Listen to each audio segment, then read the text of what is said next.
Hello, everyone, and a very warm welcome to Her Excellency Governor of Victoria, Honourable Linda Dessau, AC, who has very kindly joined us today to formally launch the AIBC Women in Business Victoria chapter. May I also welcome Honourable Minister Jaala Pulford, Minister for Small Business, Innovation, Medical Research, and more importantly, digital economy, which is where we are all heading to. And she is from the Government of Victoria. A very warm welcome to MP Kaushalya Waghela too. We are privileged to have her with us today. Welcome to our partners Deloitte and Meghan Speers, partner of financial services from Deloitte. Thank you for being with us and for also partnering with us this very important webinar. Welcome to the Federation of Indian Chamber of Commerce India FLO President Jahnabi Phookan. We are delighted that you have joined us from India. And I know that we are in the process of signing a couple of MOUs regarding some strategic initiatives, and we really look forward to working with you and your team. A warm welcome to all our panelist speakers today, as well as our online audience who are with us today, who have logged in for an extremely, I assure you, exciting and interesting afternoon. May I introduce myself as the National Chair of Australia-India Business Council Women in Business Chapter and the immediate past National Chair of AIBC and founder of Multi Connections Group in Australia. When I founded the Women in Business Chapter, I had a strong vision to drive gender diversity in the bilateral business space. The objective was to facilitate a 50-50 proportion of women's participation in this space, be it as an entrepreneur, as a business owner, or even as a woman business leader leading as a professional your company in this space. I'm indeed very pleased today that we have Her Excellency Governor Linda Dessau, who's with us. She's an absolute champion for women's empowerment and is today going to be providing an address, as well as will be formally launching the AIBC Women in Business Victoria chapter. Now, today's discussions are going to be quite interesting because they're going to be actually revolving around the opportunities and challenges that women in business have faced and continue to face through the COVID-19 period. COVID has had a profound impact on our lives and our business plans. It has also thrown up business opportunities simultaneously. The challenges faced by women are innumerable because of the multiplicity of roles, whether be it as a homemaker, as a child carer, as the business leader, as a professional in your company. There are so many aspects to what we really deliver on a day-to-day basis. Today, we have an amazing set of business leaders from various sectors, which include health, real estate, technology, cybersecurity, education, and many more. And I personally am so looking forward to hearing their experiences and best practices as to how they have navigated their way through this period and make it all happen. We look forward to hearing all your views. Now, it is indeed my privilege to introduce Her Excellency, Governor of Victoria, Honourable Linda Dessau, AC. She was sworn in on the 1st of July, 2015. And is actually the first female in her role. How good is that? In 2017, Her Excellency was made a companion of the Order of Australia for the advancement of economic ties and business relationships, among so many other leadership roles, which includes judiciary. Today, it is befitting and a solid privilege for us to have Her Excellency with us today to provide the formal address and also launch this chapter formally.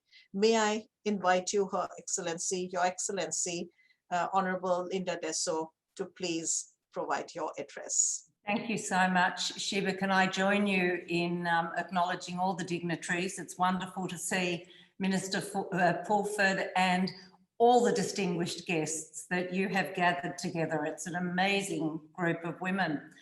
Can I also start by acknowledging the traditional owners of the land from which I'm joining you today, and by paying my respects to elders past and present, and to any elders who might be here with us in this virtual meeting.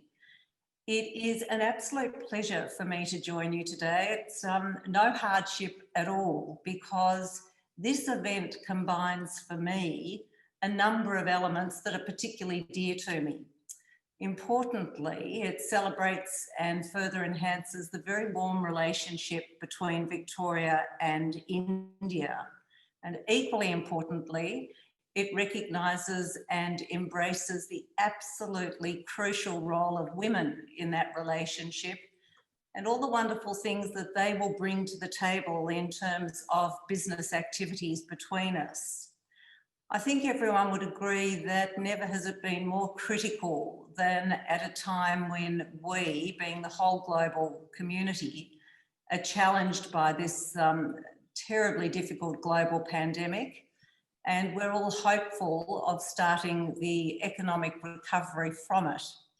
So now is certainly the time, in my view, for us all to be looking outwards to combine our strengths and the opportunities that we can see.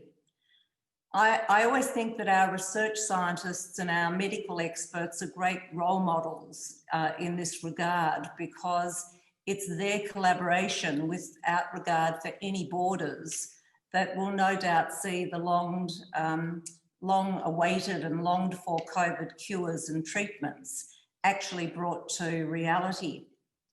You know, without doubt, our economies too will recover and flourish faster with collaboration between our innovative business leaders too.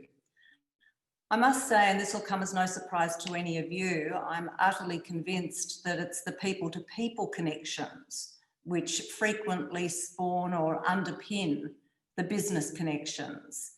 And it's why I'm so particularly passionate about the programs and the initiatives that, for example, bring our young people together. I've seen firsthand, I should say, how enriching it is for our Victorian students when they study alongside the Indian students who join us in Melbourne.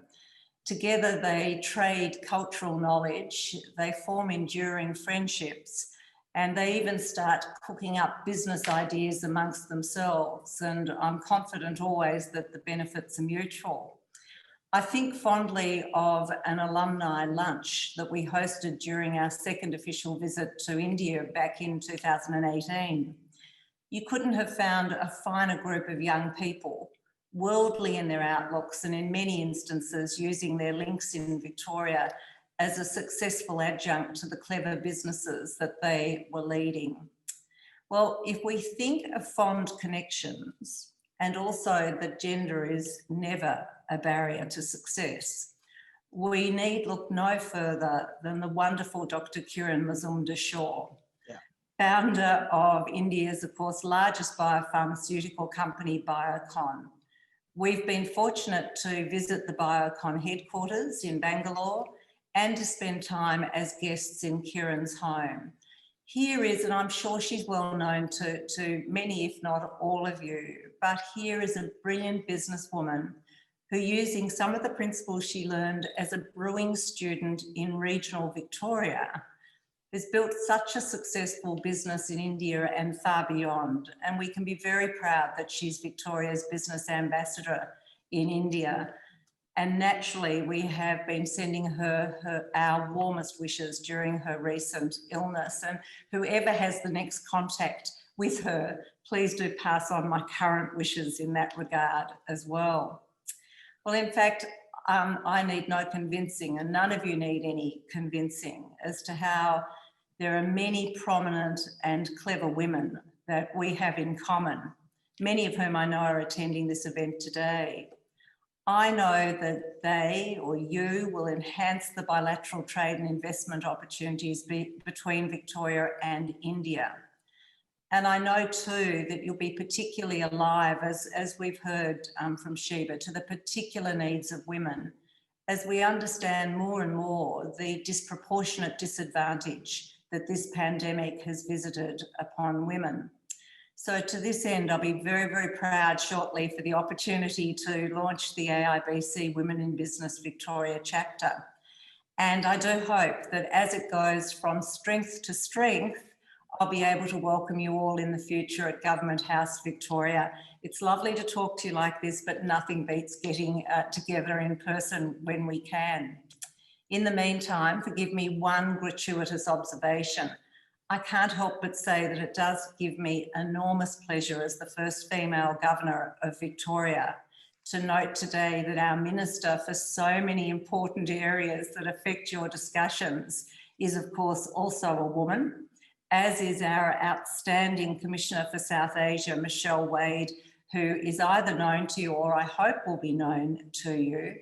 I'm sure you're already well aware that she's a great resource for you, but just between us, I am noting that we all happen to be women at this point in history, and may those sorts of things continue.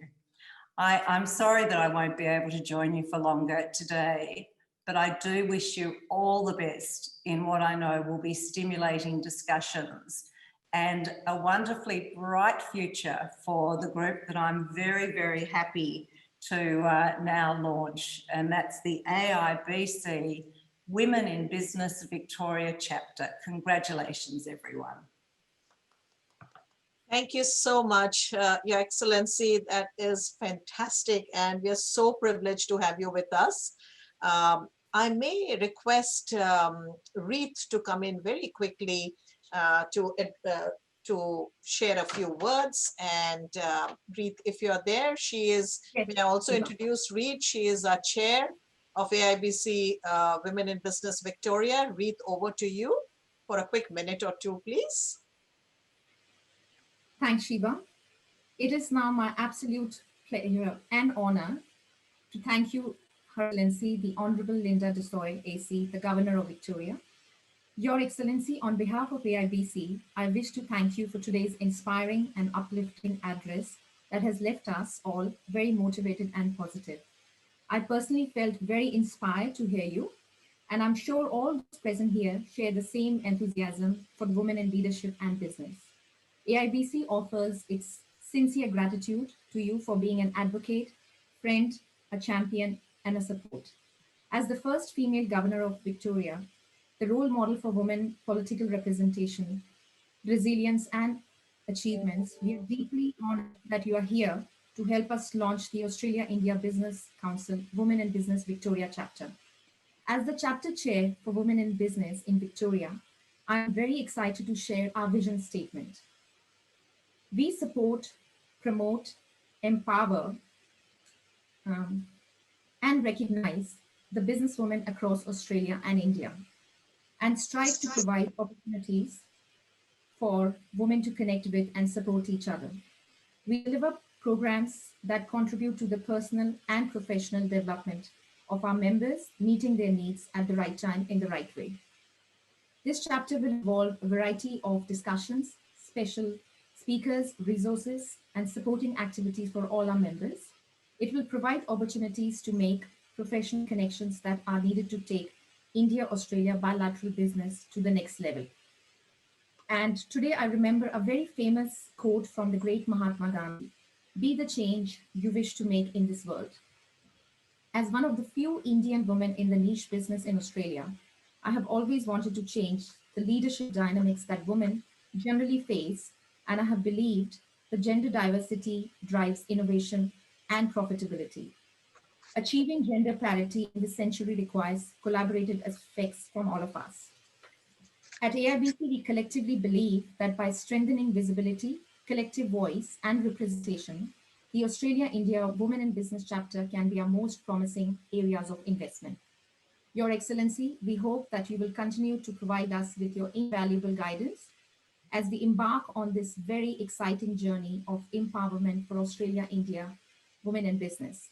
Much as we would like you to attend the rest of the event, we know that you have prior commitments today. So on behalf of AIBC, I thank you once again for your time. And can we all please put our hands together virtually for our most special guest today, the Honourable Linda Dessau, AC, Governor of Victoria. Thank you. Thank you so much. Bye. Thank you so much.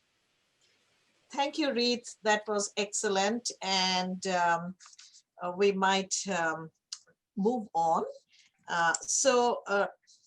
May I now, it's really what a privilege from Her Excellency, the Governor of Victoria, to actually now welcome our Honourable Minister Jaala Pulford. Cannot tell you how absolutely amazing it is to have, and especially for those who are actually logging in from India. She's just amazing. Imagine how many portfolios she's got. Minister for Small Business, Innovation, Medical Research, and definitely digital economy. And with a sitting parliament and a very busy, active parliament, to be able to spare the time and to be with us is absolutely an honor. So may I request Honorable Minister Jaala to provide her address and share her thinking, and also provide her support to the Women in Business chapter of Australia-India Business Council, Victoria. May I invite you, Honorable Minister?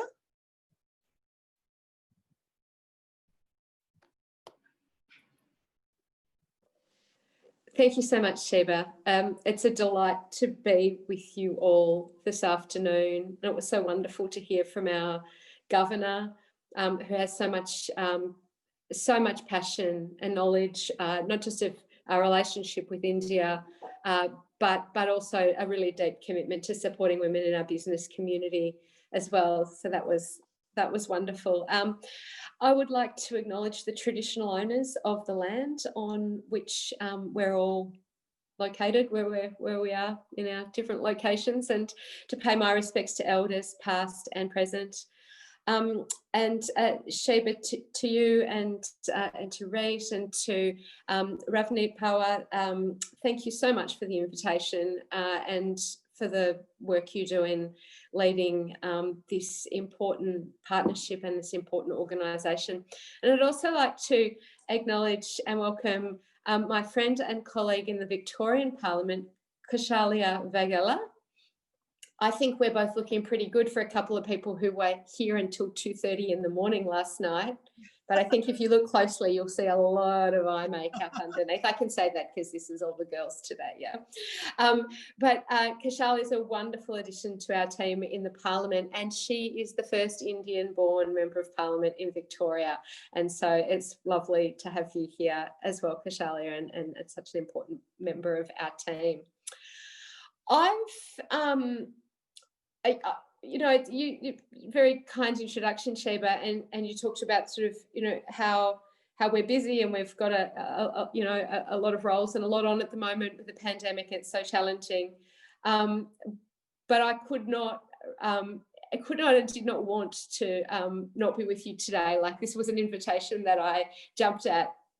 I felt a strong, deep personal connection to India and to our Indian community, and to the people and the cultures and customs of India that I can only imagine date back to 5 or 6 weeks spent there as an 11-year-old in India, and just a personal reflection on that connection and how important it is to me. And so now to be the Minister for not just small business, but for an area in innovation, medical research and the digital economy, from which we have so much to learn from one another and so much to be gained in the best possible working relationship between our business community here in Australia and our business community throughout India. And so it is a really exciting thing for me to join you. As you all know, a very, very difficult year. I can only imagine for many in our Indian business community as well, a prolonged period of separation from members of the extended family, as well as interruptions to business trade. The light is very much at the end of the tunnel, and we'll make some decisions over the next few days about the next level of restrictions. We'll continue to work with you as the economic recovery task continues, and we'll have much more to say about that in our budget. As I think you all know, there's been a lot of different programs that are there to sort of help with cash flow or deferred payments and taxes and the like. Our government in 2018 launched our Victoria's India strategy, our shared future, Melbourne and India, which is a 10-year plan about really strengthening those connections. And the governor talked about the importance of people-to-people connections as underpinning really successful business partnerships and collaboration, and that really is at the very heart of that strategy.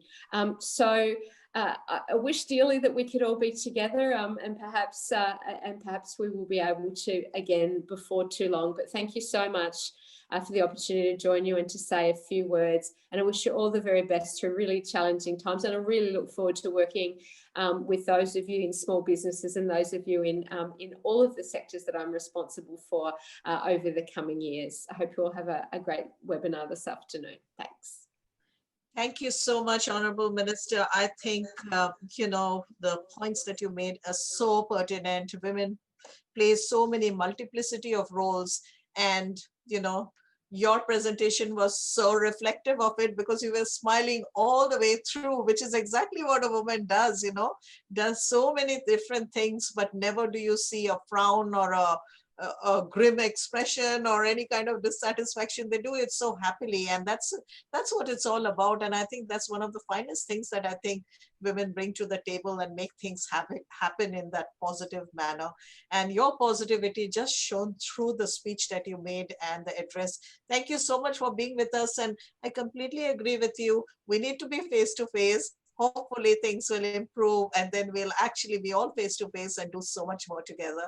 Thank you for being with us today. Thank you. And we might just now move on to our next panelist speaker. May I now introduce Jahnabi Phookan. She is from Federation of Indian Chamber of Commerce, FLO, which is a federation, which is a ladies organization, FICCI ladies organization. She is the president, and she is the national president across India. And we are so pleased that she is also an extremely busy person, being a businesswoman herself.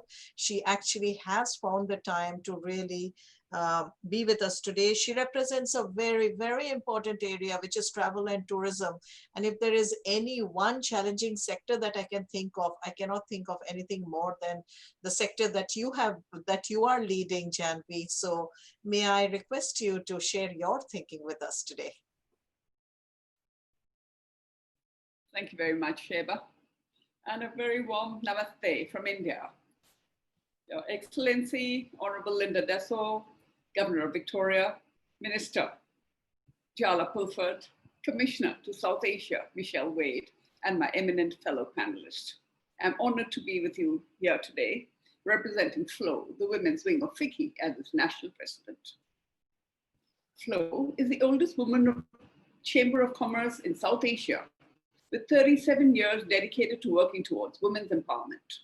I was to assume office as national president this April, but as the unseen enemy reached India, India declared its lockdown. And finally, at the end of May this year, for the first time, FLO conducted a virtual change of guard for its presidents, as well as for its 17 chapter chairs and its 4 young FLO members across the country. I remain where I am, and I still am, in the corner of the country called Northeast. I'm from Assam, and yet I'm working seamlessly with my secretariat in New Delhi, my presidium, and my FLO members all across the country. So this is the new normal we have found ourselves in. I like to think that at FLO, we have turned this crisis into an opportunity.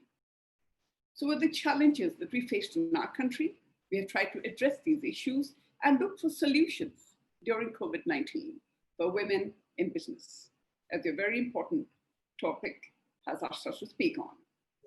I would say, take this very session today. We are able to connect seamlessly across the world with so much less travel involved, with so much more efficient use of time and energy, and with so much more access to leaders such as you, at home too. FLO has had a much easier access to our central government and our state government ministers, now more than ever before, thanks to the virtual world we are in. We at FLO have started working on the three-pronged initiative, which we call the FLO 3 Cs of competency, capacity, and confidence building, with women at the 3 levels: to skill, upskill, and reskill. My mission as National President this year was to work towards sustainable practices and sustainable livelihood for women's economic upliftment.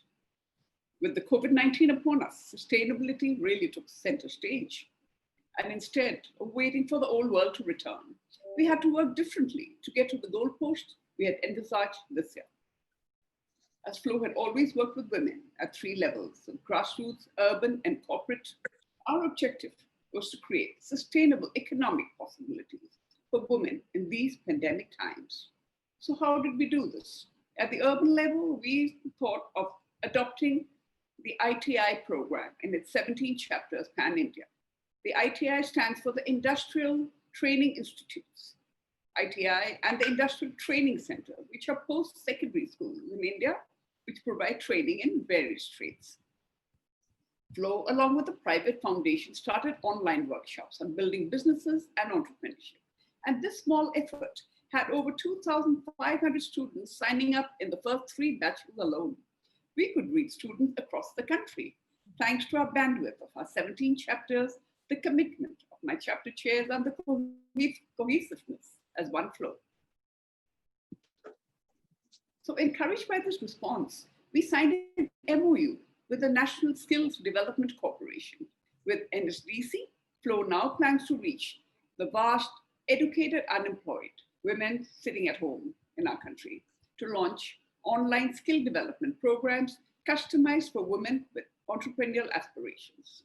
As it is in the digital space, India is one of the largest markets with over 600 million internet users, second only to China.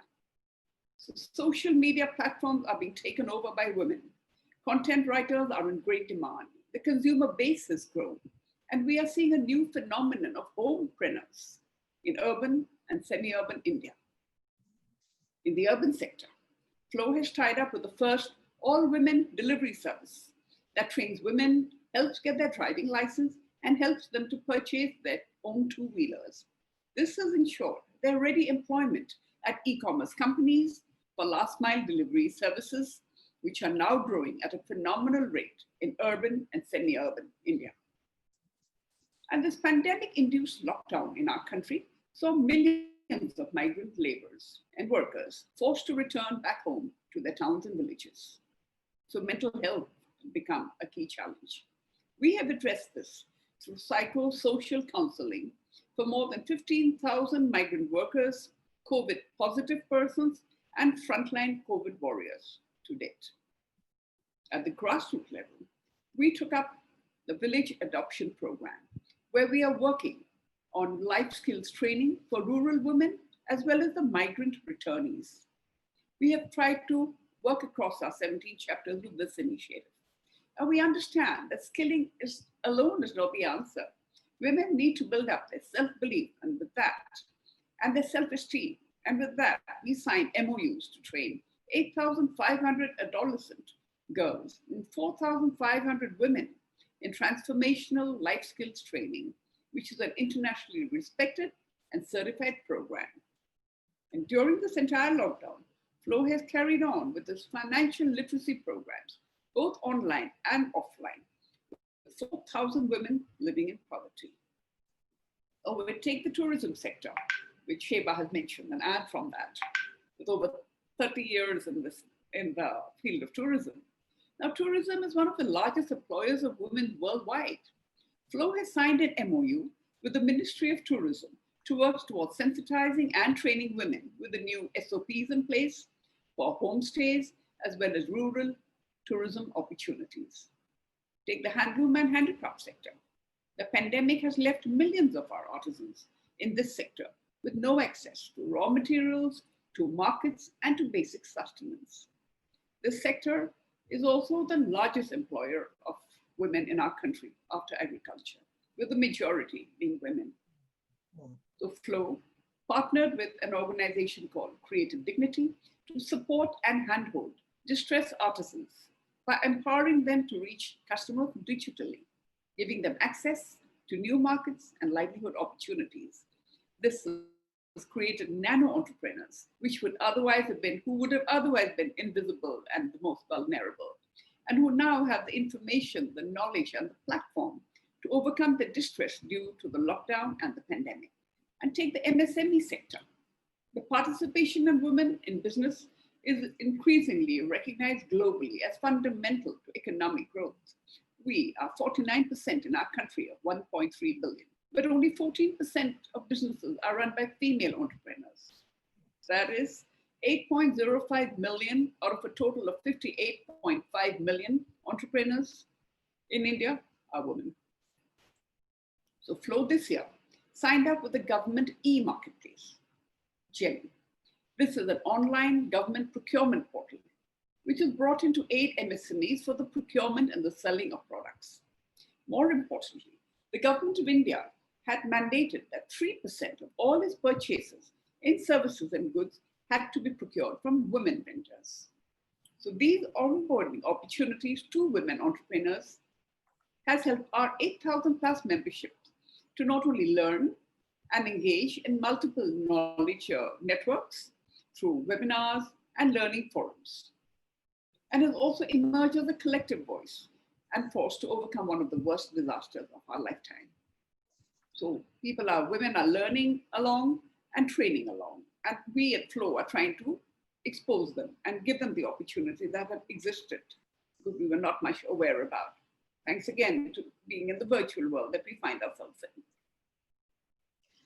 And lastly, despite the COVID situation, we know that life will go on, and so will trade and commerce. So over the years, FLO has been working with other international women's organizations to promote B2B collaborations, sharing of best practices through its international affiliation. But however, the gender divide is still visible in the international trade. So this year, FLO proposes to hold international consultation with women entrepreneurs globally through its Women of 7 Regions, or what we call the W7 initiative. We wish to create a worldwide forum for the exchange of information, experience, visibility, and connectivity among women business owners, setting the stage for new opportunities and joint ventures among women entrepreneurs and business leaders. I look forward to working with Australia on taking FLO's W7 collaboration with the support of AIBC and the Government of Australia. I must mention here that last year, FLO had collaborated with Griffith University under the leadership of past President Harjinder Kaur Talwar, and 3 FLO members were selected for their project in Australia. We hope this is only the beginning, and we can look forward to strengthening our Australia-India bilateral ties. Talking of ties, I have a personal one with your country, with my Aussie son-in-law there as Director of Strategy, Austrade. I understand from him that Austrade is putting together an Indian education strategy, which will look to sharpen your focus on the Indian market and deepen the relationship between our 2 countries. To sum up, it may not be an easy journey, but it's definitely an exciting one this year to create opportunities through the challenges. And I'm confident that FLO will continue to work towards gender-responsive economic and social policies with women's economic empowerment and sustainable livelihood generation at the very heart of the pandemic response and recovery plans that we are doing for our country today. Thank you. Thank you, Jahnabi. That was fabulous. And thank you so much for actually taking us through all that FLO is doing. I, for one, have such a personal connection with FLO, as you already know, having been a FLO member as well as led FLO briefly in Delhi a few years ago. So definitely, I think we have a great relationship going with the AIBC and FLO to do lots more in Australia together. Thank you for being with us today and for all your thoughts and experiences you have shared. So I might now move on to Reet. And Reet, if you could come in and quickly share your thinking thinking as a co-chair. We may be running a little bit over time. So Reet, maybe we might look at going more like 4 minutes or so, if you're okay. Sure. Thank you, Reet.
Thank you so much.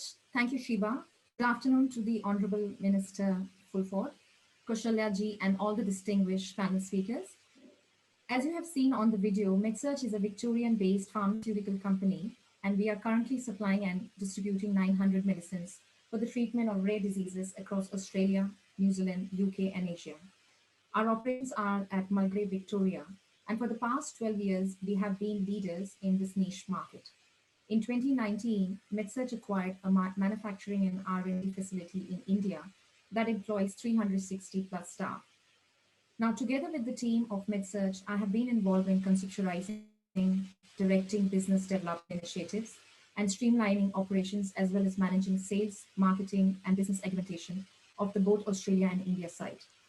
I believe the greatest opportunities often arrive at the toughest time. The global pandemic in 2020 has highlighted the strategic importance of domestic manufacturing in Australia to manage the disruptions to supply chain. Since the start of COVID-19, there have been an unprecedented pressures on pharmaceutical industry, supply chain shortages of key medicines, placing the health of vulnerable people at risk. And as part of this solution, Medsurge has decided to establish a manufacturing and R&D development facility in Australia very soon. The proposed facility will stimulate jobs, investments, innovation, and meet the health needs of the patients that require specific and time-critical medications. It will also link our Australian and Indian research institutions together to collaboratively work on the leading-edge scientific research and support the continued growth and development of both the economies. Our project will reflect cooperation on science, technology, research between the two nations, and this will increase the bilateral trade between Victoria and India. And speaking of challenges, being a part of business full-time, a household, studies, and paying so much attention to my 3 young children was the most difficult thing this year. But I have always found that growth and comfort do not coexist. Over the years, I have taken so many challenges, made many changes, and taken many risks. And I have only learned and grown with every step outside my comfort zone.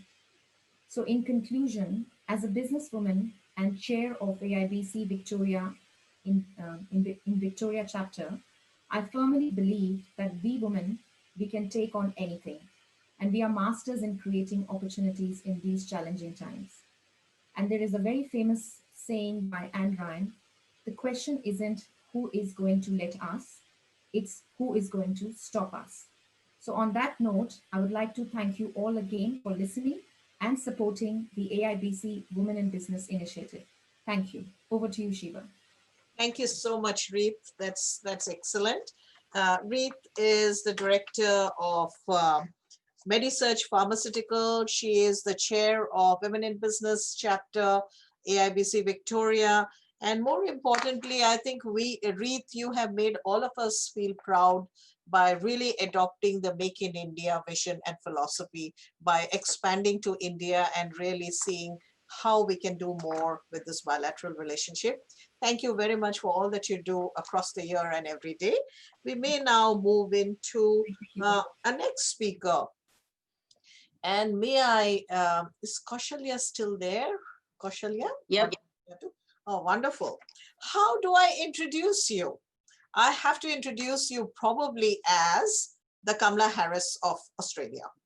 Oh, wow. Would you like that introduction? I'm sure you would. You are the first Indian-born MP in Victorian government, and we are extremely proud of this fact.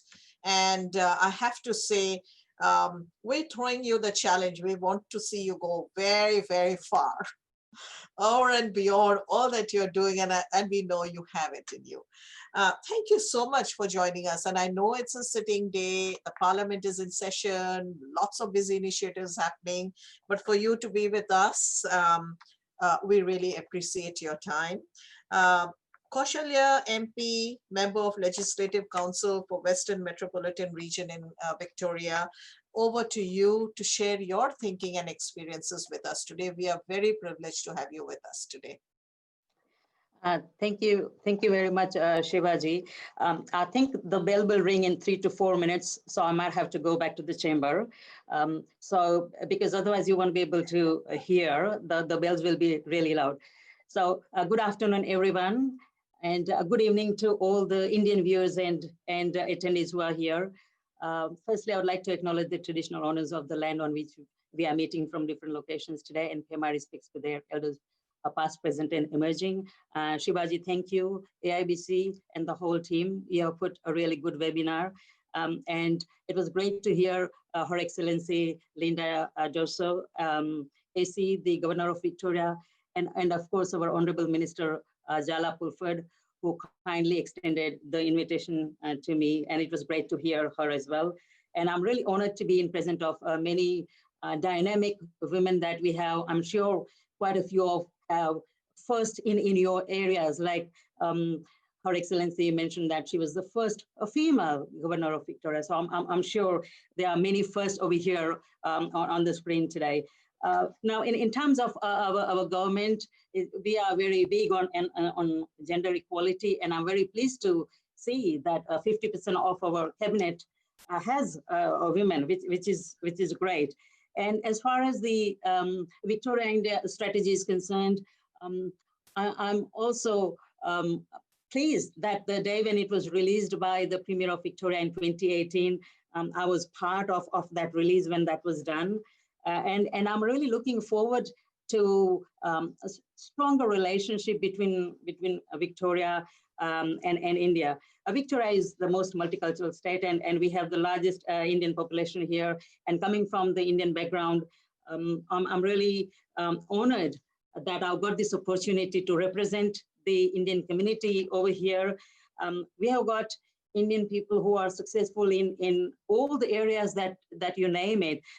There was only one where there was a gap, and I have filled that gap, which is in politics, where quite a few people were trying, and quite a few men have tried for years. And guess what? It happened to be a woman. So if I can do it, quite a few women who are out there who are aspiring to be politicians, I'm sure you can do it as well. Being women, we all face challenges every day, and especially currently due to COVID-19, it hasn't been easier. It is difficult, and it's even more difficult if you are a mom, because then the duties, the homeschooling, and all those things that you do while you're working from home. So it is quite difficult, and at times, being moms, we also feel guilty that we are not able to give them enough time while we are working. So it's always juggling the different roles that we have to do. But I personally feel, I think Shivaji, you mentioned, and someone else also mentioned about women, where women are very resilient, where women are actually very strong.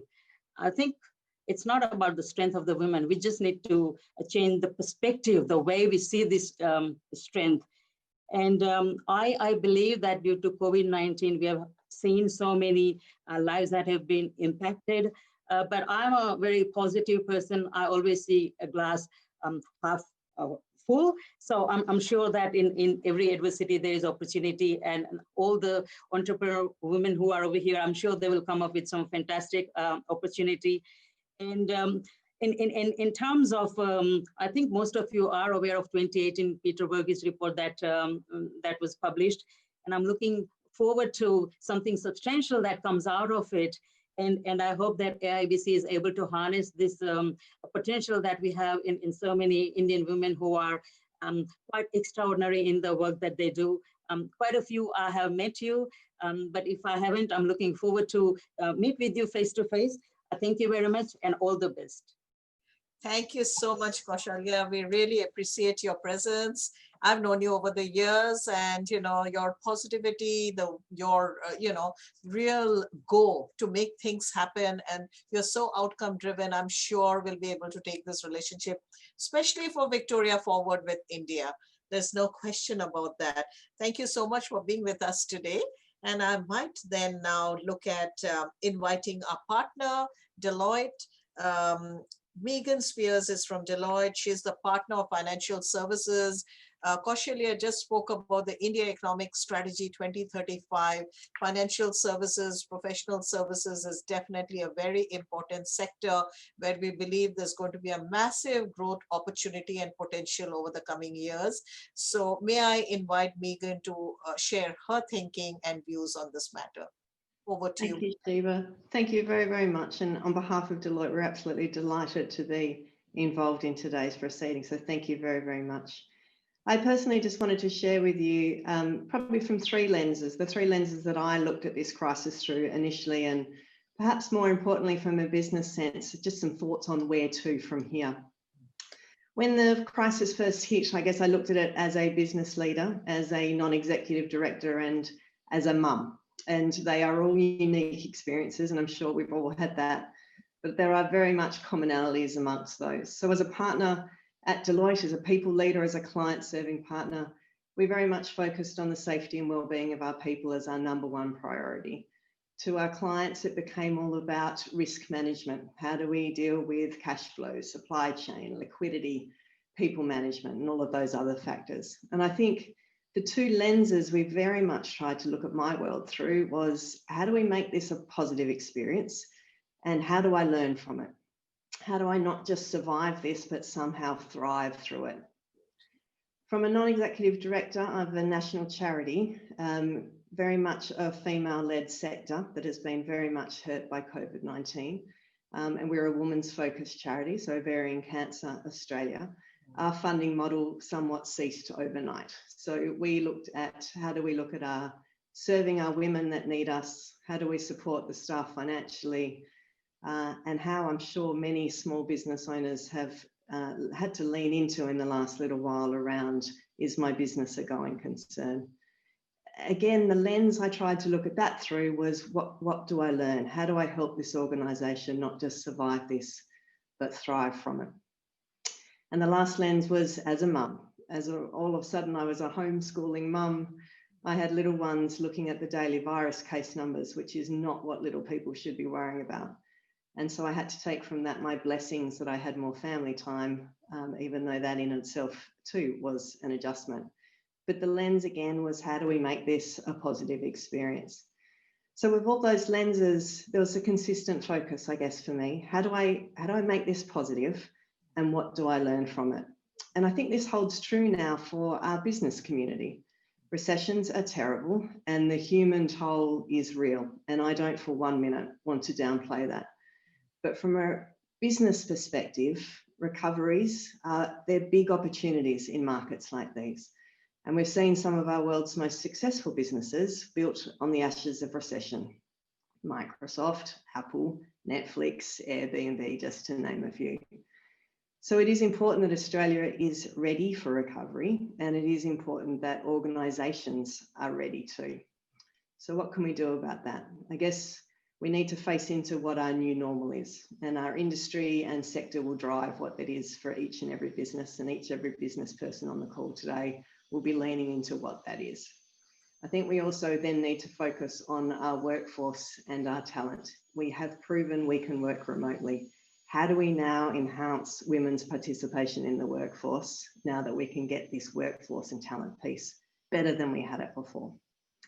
I think from a business perspective, we also need to understand our liquidity and our business resilience. We won't have a pandemic like this again.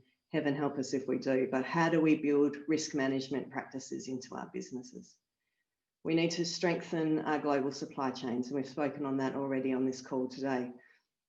We can't bulletproof those, but how do we make sure that we really underpin and understand the factors that our supply chains are built on?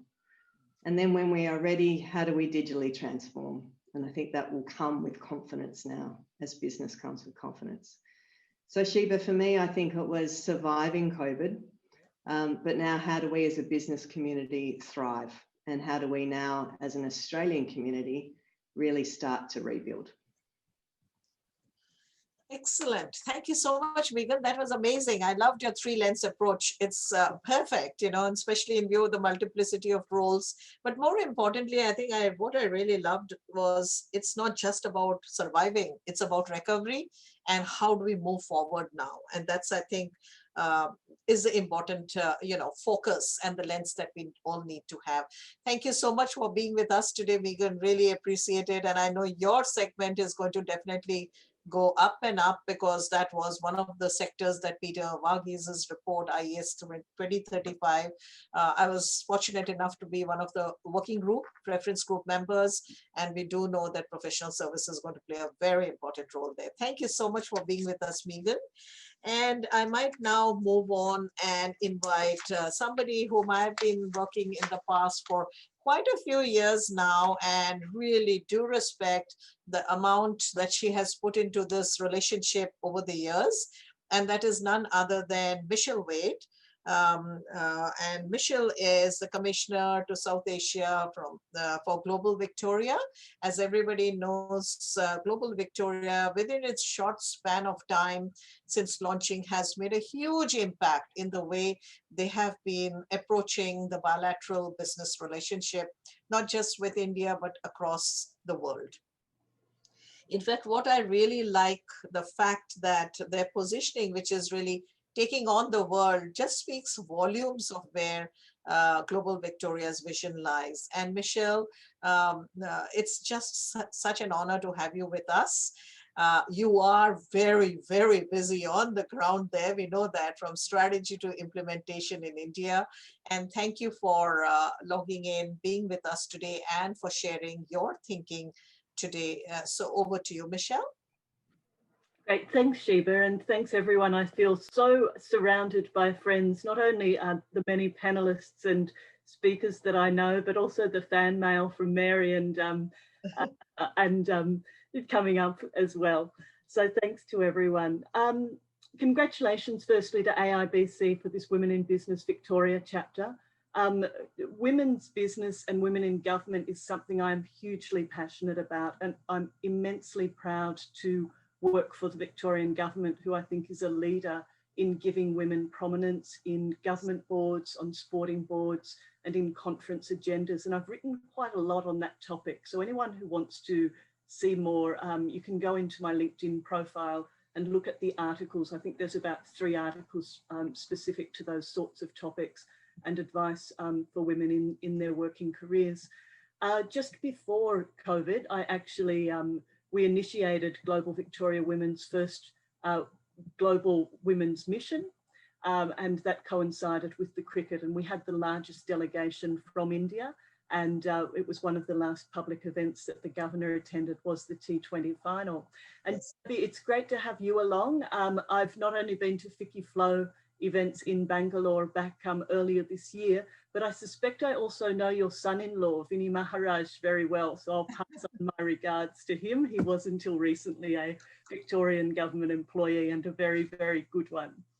But I thought today I'd talk briefly about our business as we see it in India, between Victoria and India right now, but then more on the challenges and my story personally.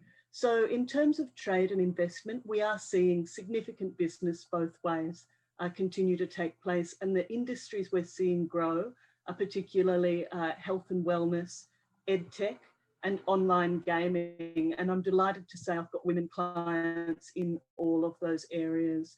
As well, we've got some exciting companies, both small and large, looking at investing in Victoria, and those conversations continue to happen. So I think the ability for everyone to keep business going through these times is a really exceptional story.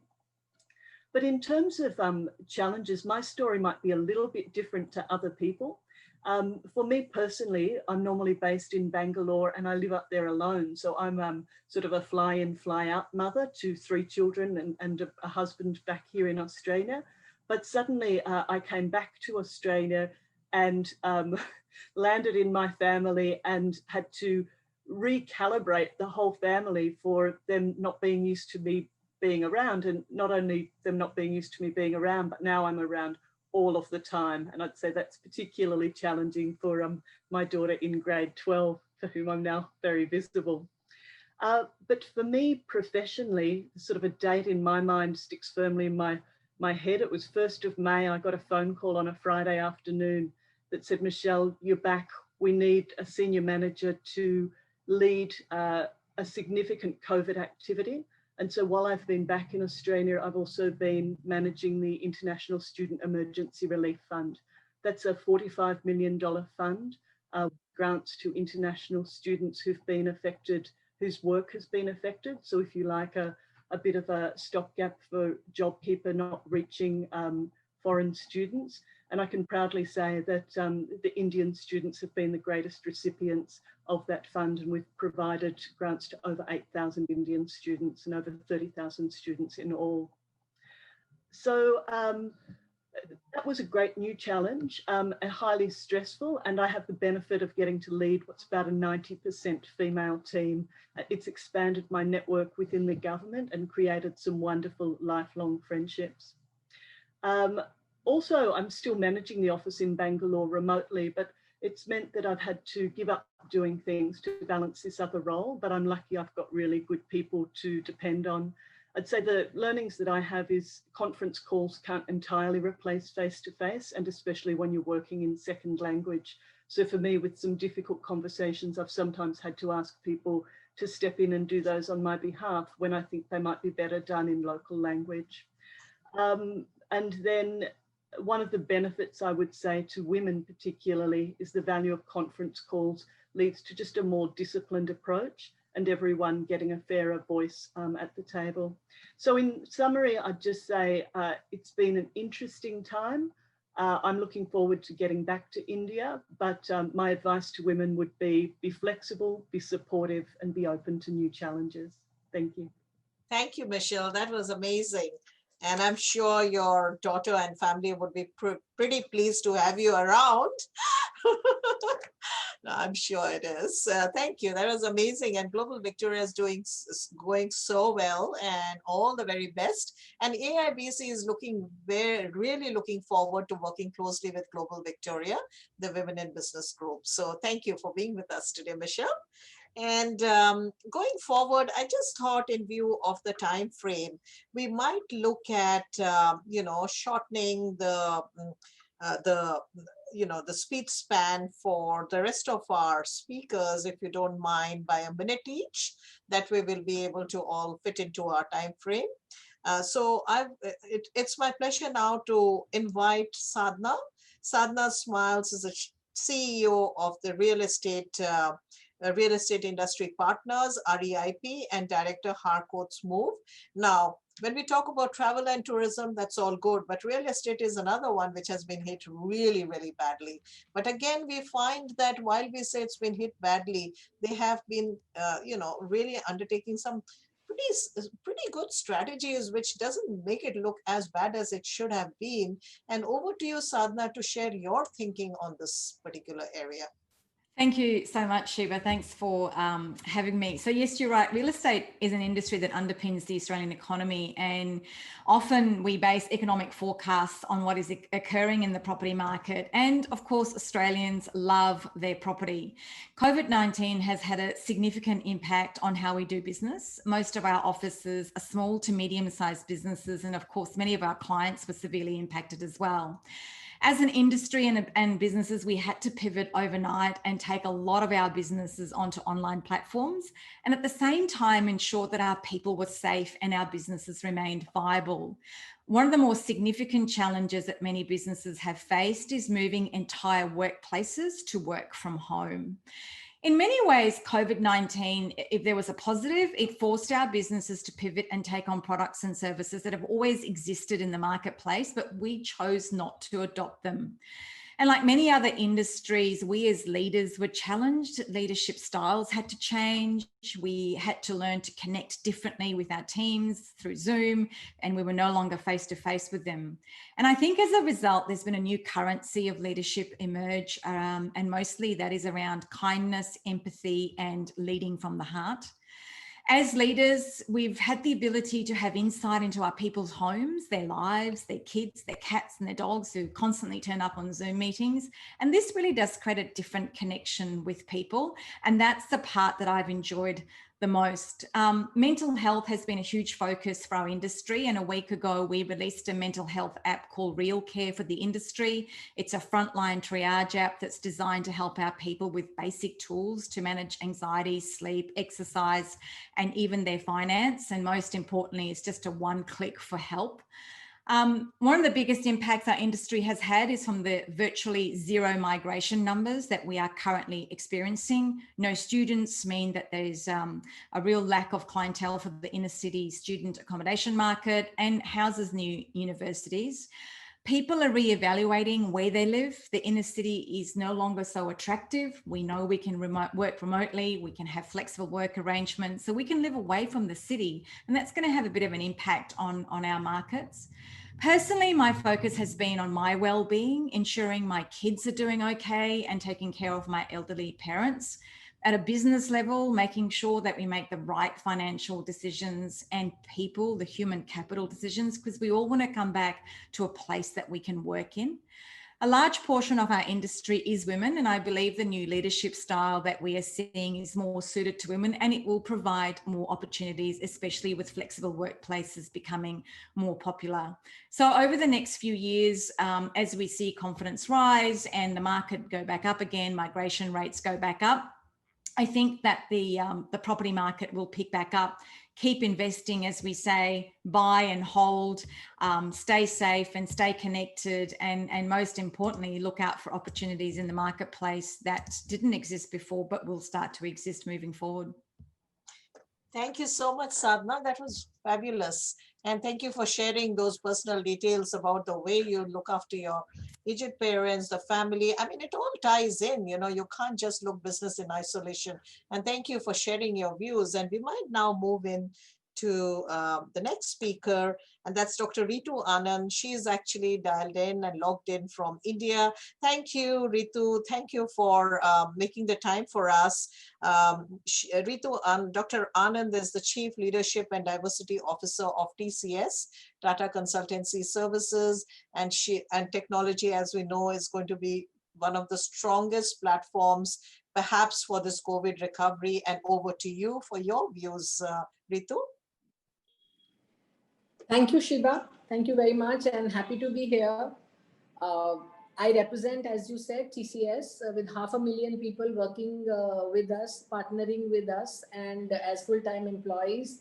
And that itself mirrors what Jahnabi was saying, that she, the India with the 1.3 billion people and 49% of it is women. TCS represents a mini globe, but and we have 166,000 women working for me, and that itself open a scale which is unimaginable and cannot cannot be taken lightly ever. So I take this role with a lot of responsibility, and in Australia and India partnership has a very strategic relationship for TCS. We have about 5,000 people working in Australia as I speak, with 37% of them being women. And as you know that overall TCS is present in 40 countries, but Australia has been showing up, over and over again for many, many years as a very important partner for us. So from that lens, I speak two ways, one from the women lens and one from the corporation lens, what we are doing. And first, about women, resilience is our core. Resilience is our core, and this is the time for us to use and bring it forward. And that is one side, a very small way I'm saying it, but work-life integration and work-life fluidity now has to be taken as a positive of this COVID time. There is no now time for demarcation that I will do this from this time and I will not do this from this time. And this is the time for us to show up that I can work 5 minutes, 10 minutes, 5 minutes, and doesn't matter. This is my life and this is my work. And that's the point I wanted to show up to you, that integration will bring with acceptance. Accepting that this is going to be the life for now and for future. And from the lens, second lens that I spoke about, from the company's lens, I just cannot speak enough about it. So Business 4.0 is our patented model. And I created a model, Inclusion 4.0. And how did I do? What it means is that, let's say I will speak only for one. In Business 4.0, we talk about mass personalization, that create assets which can be personalized for the customers. Inclusion 4.0 for me is that how I become hyper personalized for each and every. As I was listening to all of you, I was just wondering that how everybody's experiences are overall same, but very different. And that is the hyper personalization tool that I'm using to make women stay up there, grow, get promoted, get visible, and and take the company forward. All of us know that we don't have to prove to anybody that women are good for the business. And so much so that CEO and we have decided, and for the last 2.5 years and all, this topic will not be discussed. It's imperative to have diversity in leadership. And that point is repeated again and again. As an example, moving forward on hyper-personalization, when you have 500,000 people working, you know what you have to do. You have to cut them into layers. And I have created programs which are working for junior women, middle-year women, and senior women. And that is how, over the last 5 years, 30% has become 37%, with the bottom of the pyramid being 46% women. Last point I want to make from Australia context is STEM. Girls, STEM is the way forward. Any field of STEM you take. And for parents, this is the time for us to invest, because digital grows from STEM. And today, if TCS is the most valued IT company in the world, it is because we have been able to move from X to digital with a very high speed. We never ever allowed anybody to work from home because our model was not like this. Come COVID, within 2 weeks, SBWS, Secure Borderless Workspace, that model has just catapulted for 480,000 people into their homes and taking customers to the next level of digital innovation. Thank you very much for having me. There is a lot more to share, and I was listening to Jahnabi, Michelle, Honourable Minister Jaala, and of course the Governor. And you just can't imagine that what I'm going to share with my team in Australia, that we must shake hands with each other to take Australia and India to the next unimaginable heights. Thank you. Thank you so much, Ritu. That was amazing. And I completely agree. IES 2035 has shown where the possibilities are. And with your initiative, your commitment, I'm sure we'll make it happen. In view of the time, I feel I should bring it to everyone's notice that we might be going over by, let's say, another 5 or 7 minutes. But Mira, over to you. Mira is a co-founder of Delivery Centric. Mira, if I could request you to just summarize your main thoughts, maybe perhaps in 2 to 3 minutes, I would be really grateful so that we can keep to our time and finish in time. Sure. Thank you, everyone. I think when you've had 5 to 6 stalwarts talking before you, there's nothing much that is left for you to talk. They've spoken about everything. And when you ask a woman to limit her time to 4 minutes, it's very difficult. So I'll keep it very, very crisp. See, Delivery Centric was started at a time where we saw that there are certain areas within Australia that needed certain skills. We specialize in identity and access management, which is a part of cybersecurity. And we saw that, I won't get into the details here, but a classic example is today's working from home scenario. One of the most basic security concerns in the remote working environment is making absolutely certain that the person in front of the screen is the one who they say they are and only them. So what we do is we provide the tools and technology to authenticate remote workforce, restrict unauthorized personnel and devices. And in 2012, we started Delivery Centric India operations. And it was set up because we realized that the Australian market had a shortfall of crucial skills. Now, what happens with India is any product that is built or any product that is supported, they have a presence in India. And then because of which there's a skill pool which is rampant with, the most niche technology. And we wanted to be able to leverage from that. Therefore, a presence in Bangalore quickly helped us revive the shortfall of skills that we found in Australia. Just like everybody else, we've had our share of, trouble during during the COVID time.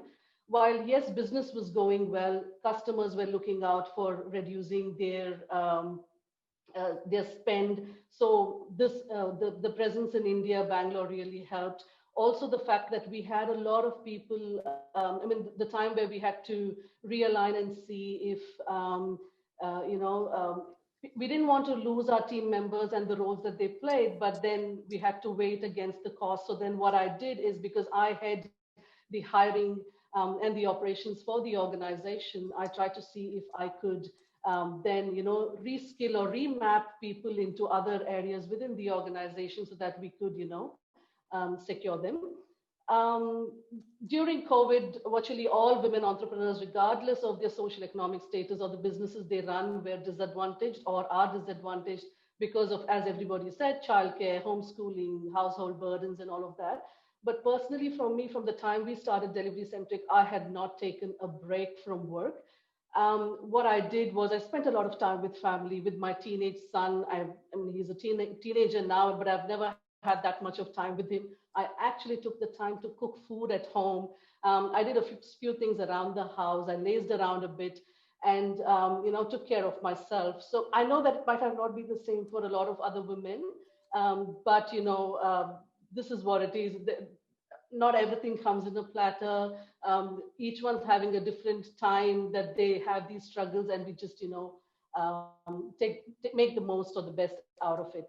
I've had to, like everybody else, relook into how we have set up our business, had to make a few changes around, in terms of seeing how we could, instead of just going and having a analysis and execution in our business model, I kind of changed that into having adopted a discovery and driven approach by continuous and controlled experimentation and learning. So I'll just end it here. I'd like to thank everybody. I'd like to thank AIBC. I wish Reet, my good friend, good luck in her initiatives as the Women's Chapter for Victoria. I thank you all panel members. Your stories, your journeys, and your thought-provoking ideas have been truly inspiring. Thank you, everyone. Thank you so much there. I think, Mira, we definitely need another session with you. Cybersecurity is going to be a really important part of our lives as we go digital. And perhaps Reet, who's now the chair and will be leading it in Victoria, may want to do another session where we might want to hear a little bit more in terms of how we can become more safe and secure. And as Dr. Ritu Anand said, create that borderless, safe and secure borderless world. So thank you so much for being with us today. And I might, just for the sake of time, I had a quick look at the questions. I'm going to actually share it with everyone, all our panelists, and please send us your response to Wendy, and we will, coordinate it and put it on our website and share it with the panelists too. And at this stage, I think I would like to invite Ravneet. And Ravneet, if you could come in, and she is, congratulations, Ravneet. She is our Victoria State, AIBC Victoria State President. She has recently been elected, and we are very pleased that she is leading this. And primarily also because she comes from a very, very important bilateral space, which is education. Ravneet, I've known for a couple of years, and her passion absolutely is unbelievable when it comes to this relationship. Ravneet, if I could request you to come in and perhaps wrap up, sum up, and what we will do, we'll put all the questions and the responses on our website and social media as we go along in the next day or two. So Ravneet, over to you. Thank you very much, Shiva, and good afternoon, good evening, everyone. It's been an absolute amazing, I would say, time for me to listen to you all and to listen to your stories and to listen to your thoughts. We have all lived this life, haven't we? I have spent 25 years, actually 26 years of my life building the Australia-India relationship. And then I have a son in Australia and my husband here, and I travel between the two countries and live between the two countries. So somebody asked me, where is home? I said, somewhere in between. And of course, lots of good friends here. I think the main thing that I would just like to sum up, and I know, we have less time here, is that, women have a sense of balance. Women have a sense of compassion, and women have a sense of resilience. And we all here represent that extremely well in our work lives, in our personal lives, and in our social lives. And I think that itself is a great learning. I think what my colleague Ritu Anand talked about, Inclusion 4.0, I think is very fascinating to me. While we all talk about Business 4.0, I think Inclusion 4.0 is a very important part of us going forward into a new future, an unknown future, and a very, very different future. So I'd like to just say that a strong woman believes that she is strong enough to face her journey. And a woman of faith believes that it is the journey that will make her strong. So friends, it is a very, very important journey that we are all on. And I think we've had amazing support from men. I think we should not forget that, because men in our lives have also supported us in being where we are. My husband, my son, my colleagues at work. And I think that's a very important part of our forward journey. I'd like to thank the Minister, the Honourable Minister Pulford. Thank you so much, Minister, for your time and your very encouraging words. I'd like to also thank Ms. Kaushalya, who's the Member of Legislative Council. Also, my dear friend, Michelle Wade, the Victorian Commissioner. We miss you here in India. Michelle, come back soon. REIP, heartiest congratulations. Being a member of the Victorian team, you make us proud. And I'm really, really looking forward to working closely with you in developing the women in business focus with Victoria and taking it forward. Thank you to Sadhana, very, very encouraging words, Sadhana, and I can completely relate with what you said, and it resonates very well in my mind. To Mira, what you have dealt with, what you have gone through, and the journey of collaboration with India is fantastic. And to Megan also, thank you so much for all your support. Ritu, thank you so much. I know this was difficult to fit into your very busy diary, but we do appreciate your time to be with us. To our sponsors, Deloitte, Meghan Speers, and Harcourts, thank you so much for being with us and supporting this event. We could not have done this without you.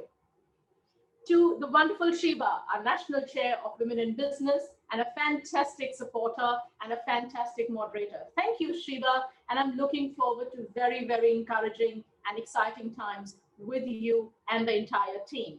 To the organizers, AIBC Victoria Secretary, Karishma, and the others, to the National Secretary, Wendy, and the others, and to our other committee members of the Victoria chapter and AIBC in general. We have a long way to go, folks, and we're looking forward to support, encouragement, and inclusion. Thank you so much for being here with us. Have a lovely day. Thank you to our participants for attending this session, and we will get back to you with the questions. Thank you very much. Thank you, Ravneet. And I think your leading as the president of Victoria is something which we are all looking forward to, Ravneet. And I know for myself, women in business had kind of fallen off a little bit, and the agenda is back firmly and squarely in Victoria with REIP leading it, and with you there now. I think we can look forward to a whole series of new initiatives happening there. Thank you so much, everyone. And with that, we finish our event today. The question and answers will all be on the website very shortly in the next day or two. And individually, those who have written to us will also be responded back individually. Thank you. Thank you very much. Thank you, everyone. Thank you.